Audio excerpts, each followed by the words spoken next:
खैबर पख्तूनख्वा की आवाम है वो बाशऊर नहीं है, उनको शऊर नहीं है। बिनी सलीम साहिबा, उनकी फहमो फरासत, उनकी हुब्बुल वतनी, उनकी पाकिस्तान से मोहब्बत, किसी चीज़ को हम चैलेंज नहीं कर सकते। उनके शऊर को चैलेंज नहीं किया जा सकता।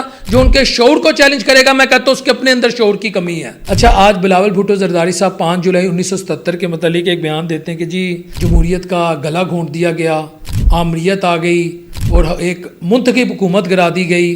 जो 8 फरवरी 2024 को इलेक्शन हुए, उसका रिज़ल्ट बदला गया, नहीं बदला गया। आज आप क्या जमहूरियत के साथ खड़े हैं, ये फैसला भी अवाम मुझसे बेहतर कर सकती है। और वो कहते हैं नवाज शरीफ को भी इस बात का अंदाज़ा हो चुका है कि मेरा दौर गुजर गया है, अब ये दौर किसी और का है। उनको दोबारा शायद सुर्खियों में लाने के लिए कि अगर तारीख की किताबों में उनका नाम लिखा जाए तो ये भी लिखा जाए कि उनका जो सबसे बड़ा राइवल इमरान खान था वो उससे जेल तक जाने को मिलने को तैयार थे। बिस्मिल्लाहिर्रहमानिर्रहीम, अस्सलाम वालेकुम व्यूअर्स। आज खबरें तो बहुत हैं, लेकिन एक सबसे तकलीफ दे और पेनफुल न्यूज़ मेरे लिए या हर मुहिब वतन पाकिस्तानी के लिए ये होगी कि जो पाकिस्तान के एक मारूफ सहाफ़ी हैं, खातून सहाफ़ी हैं, न्यूज़ एंकर हैं, मुख्तलिफ प्राइवेट चैनल में प्रोग्राम कर चुकी हैं, इस वक्त सरकारी जो टीवी है पीटीवी में प्रोग्राम करती हैं, उन्होंने एक बड़ी अजीबोगरीब और बड़ी, मैं जिसे कहूँगा तकलीफ़ दे स्टेटमेंट दी, जिसका लबे लबाब या जिसका मफहूम कुछ ये है कि जो खैबर पख्तूनख्वा की आवाम है वो बाशऊर नहीं है, उनको शऊर नहीं है।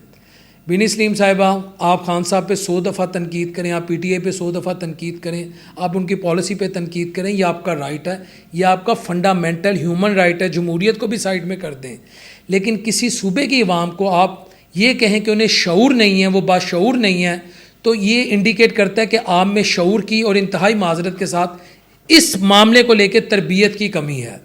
मैं ये पूछता हूँ कि आप किस बिना पे कहते हैं कि खैबर पख्तूनख्वा की अवाम में शऊर नहीं है? खैबर पख्तूनख्वा की आवाम ने पाकिस्तान को बेहतरीन ऑफिसर्स दिए हैं, बेहतरीन पॉलिटिशियंस दिए हैं, बेहतरीन स्पोर्ट्समैन दिए हैं, जहांगीर खान, जहांगीर खान, और मैं कहाँ से शुरू करूँ, मैं किस किस का नाम लूँ। बल्कि अगर हम पॉलिटिकल सेंस में बात कर लें तो कैप्टन सफदर, मैं उनकी बड़ी रिस्पेक्ट करता हूँ, उनका ताल्लुक़ कहाँ से है? मैं आपसे आज एक सवाल करता हूँ, जिसको मरियम नवाज शरीफ साहिबा अपने वालिद की जगह समझती हैं, मौलाना फजलुर रहमान खान साहब, वो ऐसे जब पीडीएम की पहली मूवमेंट चल रही थी, पीडीएम पार्ट 1, उनके सर पे दस्ते शफकत रखते हैं, वो कहते हैं मेरी बेटी है, उनका ताल्लुक़ कहाँ से है? ये खैबर पख्तूनख्वा से नहीं है। मैं आपसे पूछता हूँ, पीर साबिर शाह जो नवाज शरीफ साहब के एक तरह से अपने आप को जानिसार स्पाई समझते रहे हैं और कहते रहे हैं, 93 से 94 में वहाँ सीएम रहे हैं, वो कहाँ से हैं? उनका ताल्लुक़ कहाँ से है? क्या ये ग्वाल मंडी से है या काछूपुरे से है? क्या वो खैबर पख्तूनख्वा के नहीं? अभी तो मैं पॉलिटिकल सेंस में बात कर रहा हूँ, ठीक है। सरदार मेहताब अब्बासी का ताल्लुक किधर से है? और भाई खैबर पख्तूनख्वा की आवाम ने पाकिस्तान को तमाम शोबा है ज़िंदगी में बेहतरीन ऑफिसर से लेकर स्पोर्ट्समैन तक, पॉलिटिशियंस से लेकर जजेस तक मुहिब वतन पाकिस्तानी प्रोवाइड किए हैं, बेहतरीन कारोबारी प्रोवाइड किए हैं। आप उनकी हुब्बुल वतनी को चैलेंज नहीं कर सकते। बेहतरीन जंगजू पैदा किए हैं, दिलेर पैदा किए हैं। दुनिया की बेहतरीन मेहमान नवाजी खैबर पख्तूनख्वा की तरफ है। गयूर कौम है खैबर पख्तूनख्वा की अवाम, बाशऊर कौम है। उन्होंने पाकिस्तान का नाम बैनुल अक़वामी सतह पर भी और मुल्क की सतह पर भी रोशन किया है। उनकी फहमो फरासत, उनकी हुब्बुल वतनी, उनकी पाकिस्तान से मोहब्बत, किसी चीज़ को हम चैलेंज नहीं कर सकते। उनके शऊर को चैलेंज नहीं किया जा सकता। जो उनके शऊर को चैलेंज करेगा, मैं कहता हूँ उसके अपने अंदर शऊर की कमी है। बस इससे ज़्यादा आप खातून है, मैं कुछ नहीं कहूँगा। अच्छा, अगली खबर ये है जी, जो आपके सामने खबर पिछले कई दिनों से गर्दिश कर रही है कि मियां नवाज शरीफ साहब और ख़ान की मुलाकात। नजम सेठी पाकिस्तान के एक नामवर सहाफ़ी हैं, सीनियर एंकर हैं, तज़ियाकार हैं, पॉलिटिशियन भी रह चुके हैं, पीसीबी के मामला भी देख चुके हैं। उन्होंने कल एक बात की, उन्होंने कहा चूँकि अब नून लीग वाले ख़ुद ये समझते हैं, ये मेरी बात नहीं उनकी बात है, कि मियाँ साहब पाकिस्तानी सियासत से इरेलीवेंट हो चुके हुए हैं, उनका कोई ऐसा सच रोल नहीं रहा, किसी तरह उनको पॉपुलैरिटी मिले, किसी तरह उनको सियासत में एक्टिव किया जाए, तो क्यों ना ये पता फेंका जाए कि मियां नवाज शरीफ और इमरान खान की मुलाकात हो सकती है, मियां नवाज शरीफ साहब मिलना चाह रहे हैं, उनका एक सॉफ्ट इमेज डेवलप किया जाए। इससे ज़्यादा इस स्टंट के अंदर कोई जान नहीं है। और वो कहते हैं नवाज शरीफ को भी इस बात का अंदाज़ा हो चुका है कि मेरा दौर गुजर गया है, अब ये दौर किसी और का है। तो उनको रेलिवेंट करने के लिए, उनको दोबारा शायद सुर्खियों में लाने के लिए, उनका एक सॉफ्ट इमेज बनाने के लिए कि अगर तारीख़ की किताबों में उनका नाम लिखा जाए तो ये भी लिखा जाए कि उनका जो सबसे बड़ा राइवल इमरान खान था वो उससे जेल तक जाने को मिलने को तैयार थे, हत्ता कि हर सतह से इन्होंने निज़ाम को कंट्रोल किया हुआ था। खान की पार्टी भी तितर बितर थी। उस वक्त भी नवाज शरीफ इमरान खान को मौका देना चाहते थे। He wanted to act as a bridge between Imran Khan and rest of the political elite, या दूसरे मायनों में he wanted to act as a bridge between Imran Khan and institution. ये नजम सेठी साहब की बात का जिस्ट है। अच्छा, आज बिलावल भुट्टो जरदारी साहब 5 जुलाई 1977 के मतलब एक बयान देते हैं कि जी इस दौर में जमहूरियत का गला घोंट दिया गया, आमरीत आ गई और एक मुंतखब हुकूमत गिरा दी गई।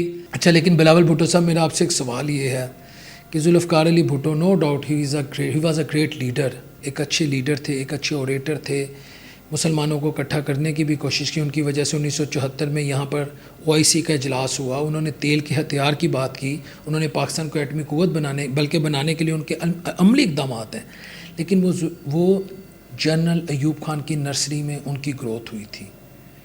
कौन किसको डैडी कहता था, कौन किसको बहुत ज़्यादा मोहब्बत करता था, कौन किसको हर वक्त खुश करने के लिए लगा होता था, ये बात किसी से ढकी छुपी नहीं है। ये अक्सर लोग कहते हैं इनमें हक़ाइक़ क्या है क्या नहीं है, अवाम मुझसे बेहतर जानती हैं। आज जो PTI के ओपोजिशन के सबसे तगड़े लीडर हैं, या PTI या जो opposition leader PTI Umar Ayub Khan sahab हैं, उनके दादा आपके नाना को सियासत में लाए थे। इस हकीकत को दुनिया का कोई मौरख नहीं झुटला सकता। और आज आप क्या जमहूरियत के साथ खड़े हैं, ये फ़ैसला भी अवाम मुझसे बेहतर कर सकती है। आज जो 8 फरवरी 2024 को इलेक्शन हुए, उसका रिज़ल्ट बदला गया नहीं बदला गया, किस तरह एक नई हुकूमत आई, फार्म 45 फार्म 47 की बहस हुई, उसके बाद एक ऐसी हुकूमत आई जिसके बारे में कहा जाता है वो 17 सीटों वाली हुकूमत है। आप उस हुकूमत को बकौल आपके कि हमने जमहूरियत को सहारा देने के लिए कि निज़ाम चले, हमने एक हुकूमत को ऑन किया। और आप ही के जो मेंबरान हैं, चाहे आपके गवर्नर हों पंजाब के, ठीक है जी, आपके अजीज़ुर रहमान चंद साहब हों या आपके दीगर मेंबरान, जब उन्हें गुस्सा आता है वो ख़ुद फार्म 45 और फार्म 47 की बात शुरू कर देते हैं। वो ख़ुद कहते हैं कि जो मौजूदा PMLN की हुकूमत है वो ट्रांसपेरेंट तरीके से नहीं है। ये मैं नहीं कह रहा, तो आप किस जमहूरियत की बात करें, सिर्फ आपके लिए इतना ही। अच्छा, सुहेल साहब का आज का कॉलम भी बड़ा इंटरेस्टिंग है, और वो जो खान और नवाज शरीफ साहब के दरमियान मुलाकात है, वो इस मुलाकात को चिड़ियाघर के कॉन्टेक्स्ट में ना बयान करते हैं। अच्छा, वो कहते हैं जी जो बड़ा शेर है ना वो चीते से मिलना चाहता है। बड़ा शेर नवाज शरीफ, चीता इमरान खान। अच्छा, वो कहते हैं अगर वो बड़ा शेर चीते से मिल भी ले तो क्या बड़ा शेर जो है वो छोटा शेर जो इस वक्त इक़्तिदार में है, यानी मियाँ शहबाज शरीफ साहब, उनको हटाएंगे इक़्तिदार से और चीते को लाएंगे? ये कैसे मुमकिन है? ऐसा हो ही नहीं सकता। इसके अलावा जो चीता है ना वो बड़े शेर की बजाय बब्बर शेर से मिलना चाहता है। आपको पता है बब्बर शेर कौन है? जो निज़ाम चला रहा है, और बब्बर शेर के साथ वो डील करके इक़्तिदार में आना चाहता है। लिहाजा ये जो नवाज शरीफ और खान साहब की मुलाकात है, ये भी उन्होंने इसको इस कॉन्टेक्स्ट में दे दिया। इसका कोई फ़ायदा नहीं हो सकता कि नवाज शरीफ साहब के इक़्तिदार ही नहीं दे सकते, कोई फ़ायदा नहीं दे सकते, तो मिलना क्या चाहेंगे? तो वही नजम सेठी साहब वाली बात को मैं यहाँ आगे लेके चलूँगा कि शायद उनको रेलिवेंट करने के लिए, तारीख़ में उनकी एक सॉफ्ट इमेज को बिल्ड करने के लिए इस तरह की बात की गई है। और अगली और बड़ी इंपॉर्टेंट खबर, क्या KP हुकूमत जा रही है? क्या KP हुकूमत को गिरा दिया जाएगा? व्यूअर्स, मेरा एक एनालिसिस है, आप इससे एग्री भी कर सकते हैं, आप डिसएग्री भी कर सकते हैं। ठीक है कि अली मीन गंडापुर की जो गवर्नेंस है वो इतनी इंप्रेसिव नहीं है, और उससे पहले महमूद खान साहब की भी जो गवर्नेंस थी वो इतनी इंप्रेसिव नहीं थी। KP में गवर्नेंस के बहुत मसाइल हैं, बहुत ज़्यादा मसाइल हैं। अच्छा, अब ये क्लेम तो ये कर सकते हैं कि जी हमारी जो तमाम तवज्जो है वो खान साहब को हमने बाहर लाना है, हमने उन्हें जेल से निकालना है, हत्ता कि प्लानिंग कुछ भी नहीं है। तो वजह ये होती है कि जब वहाँ जाते हैं तो कहते हैं मैं 12 ज़िलों से छलांगे मारता हुआ, पहाड़ों के नीचे से आता हुआ, चश्मों में कूदता हुआ, दरिया स्वात को कूदता हुआ मैं पहुँच जाता हूँ। उनकी जब आप तकरीर सुनते हैं, ठीक है, मैं अली मीन गंडापुर की बात कह रहा हूँ, तो गवर्नेंस की भी हालत इतनी अच्छी नहीं है, मामला भी इतने अच्छे नहीं चल रहे। लेकिन मेरा नहीं ख्याल कि KP की गवर्नमेंट को गिराया जाएगा, क्योंकि ऑलरेडी बलूचिस्तान में हालात इतने आइडियल नहीं हैं। तो KP में अली मीन गंडापुर की हुकूमत को अगर गिरा दिया जाता है तो ये सियासी शहीद बन जाएंगे। जिस तरह खान साहब 9 अप्रैल 2022 से पहले जितने भी ज़िमनी इंतखाबात हो रहे थे, या खान साहब की जो पॉपुलैरिटी का लेवल था, क्योंकि खान साहब ने जो वादे किए थे 2018 के इलेक्शन में, खान साहब उन वादों के मुताबिक जिस तरह की आइडियलिस्टिक सिचुएशन उन्होंने बना दी थी, डिलीवर नहीं कर पाए थे। तो अगर KP में हुकूमत गिरा दी जाती है तो KP की हुकूमत आल दो गवर्नेंस के महाज पर इतनी इंप्रेसिव नहीं है, लोगों को इतना डिलीवर नहीं करी, लेकिन ये अली मीन गंडापुर जैसे एक लैक लस्टर जिनकी परफॉर्मेंस है सियासतदान को अल्टीमेटली एक सियासी शहीद बना देगी। और केपी की अवाम आज भी कहीं ना कहीं खान के साथ खड़ी है। तो जब खान के साथ खड़ी है, खान का एक चाहे आम सा कारकुन या एक आम सी परफॉर्मेंस करने वाली गवर्नमेंट भी अगर वहाँ गिर जाती है तो मेरा ख्याल है उससे केपी के हालात डिस्टेबलाइज हो सकते हैं। और साथ अफगान बॉर्डर भी और अफगानिस्तान के साथ पाकिस्तान के मामलात अभी एज सच कोई इतने आइडियल नहीं है, कोई इतने अफगान गवर्नमेंट के साथ हमारे मामलात इतने कोई वो जिसे कह सकते हैं ना कोई अच्छे नहीं हैं, कोई इतने आई टू आई कॉन्टैक्ट नहीं है, कोई शोल्डर टू शोल्डर दोनों हुकूमतें नहीं चल रही कि ये एक रिस्क लिया जाए कि बलोचिस्तान में भी हालात इतने अच्छे ना हो, केपी में आप गवर्नमेंट करा दें तो एक ऐसे शख्स को सियासी शहीद बना दें जिसका जो लीडर है वो जेल में है तकरीबन 700 दिनों से। तो मेरा नहीं ख्याल केपी की गवर्नमेंट जाएगी। और अगर आप केपी की गवर्नमेंट को गिरा भी देंगे तो आपका उसका मुतबादल क्या है? मौलाना फजलुर रहमान साहब। और मौलाना फजलुर रहमान साहब इस वक्त ओपोजिशन करने के मूड में हैं, ये याद रखिएगा, क्योंकि उन्हें भी पता है कि गवर्नमेंट ने इकनॉमिक फ्रंट पर आवाम को वैसे डिलीवर नहीं किया। बेसिक नीड्स हों, गैस की कीमतें हों, पेट्रोल की कीमतें हों, जो भी कीमतें हों, आम आदमी माशी तौर पे इस वक्त अपने आप को एक सिक्योर महसूस नहीं करता। उसको अपना माशी मुस्तकबिल या आने वाले उसको ये नहीं पता होता कि परसों मेरे पास इतने घर पैसे होंगे, इतने अखराजात होंगे कि मैं घर की बेसिक नीड्स भी पूरी कर सकूँगा कि नहीं। तो मेरा नहीं ख्याल मौलाना फजलुर रहमान ने जो माजी में गलती की थी खान की हुकूमत को गिरा के, यहाँ वो गलती करेंगे। जो उनका एक इमेज बेहतर हो रहा है, जो वो पीटीआई का सोशल मीडिया या जो आम केपी की अवाम है, मौलाना साहब पे इतना गुस्सा नहीं होती। आप देखिए सोशल मीडिया पे उनकी ट्रोलिंग ऑलमोस्ट ज़ीरो हो चुकी हुई है। तो मौलाना साहब को इस तरह का स्टंट खेलेंगे मुझे नहीं लगता।